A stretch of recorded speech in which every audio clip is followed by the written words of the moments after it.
距离台湾总统选举剩下不到100天，中国逐渐加大对蔡英文政府的施压，一连挖走台湾多个邦交国。北京官媒更是警告，如果明年民进党继续执政，台湾将会失去所有邦交国，直至可能落到零邦交的境地。究竟台湾与零邦交的距离有多远？断交频发所导致的亡国感，对蔡英文连任是利还是弊？3位在美国华盛顿智库的亚太专家为您解答。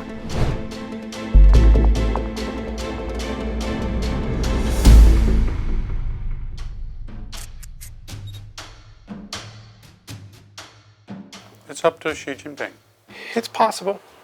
You know, it's possible to run the table and take them all.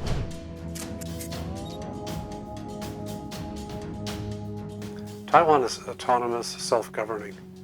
That's not going to be changed. You can't take that away by losing Palau or the Marshall Islands or something. If Kiribati drops Taiwan, it doesn't make Taiwan any less of a state. In fact, it's kind of ridiculous. I mean, 23 million people that elect their president, and clearly autonomous in every way. Having diplomatic partners, diplomatic allies, is one indicator that strengthens Taiwan's claim that it is a sovereign entity. To lose all diplomatic allies does not mean that Taiwan is any less justified in making its claim.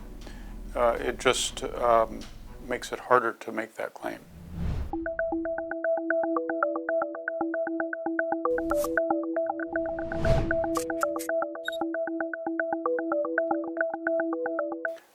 Taiwan's substantive relations, particularly with major countries, I would say are far more important. You get far more value really out of the relationship with the United States and Japan and Singapore and Germany and Australia, even though they're all unofficial. You get more value out of that, I think, at the end of the day than you get out of the relationship with some of these small countries.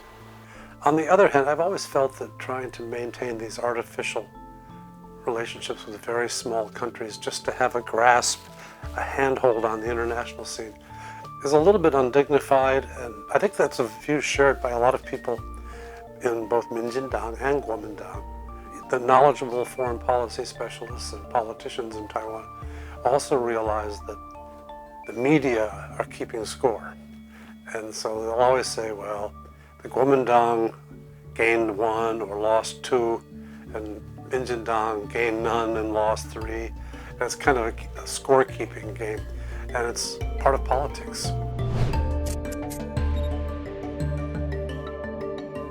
They want to make it harder for Minjindang to win the next election. But I don't think they have unrealistic hopes that the Kuomintang is going to win.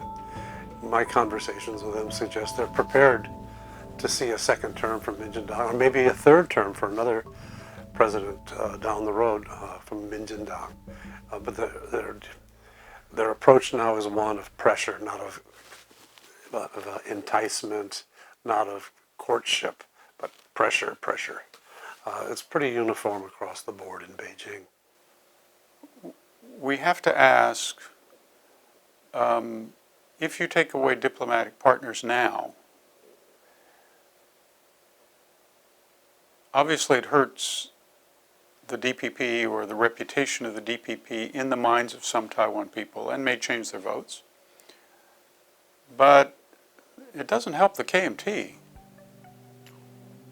So the conclusion that I come to is that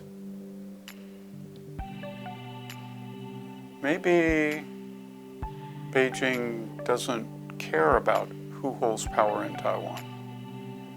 Maybe it no longer cares about trying to shape the choices of Taiwan voters in ways that are favorable to it. Maybe it's just interested in displaying and exercising its power.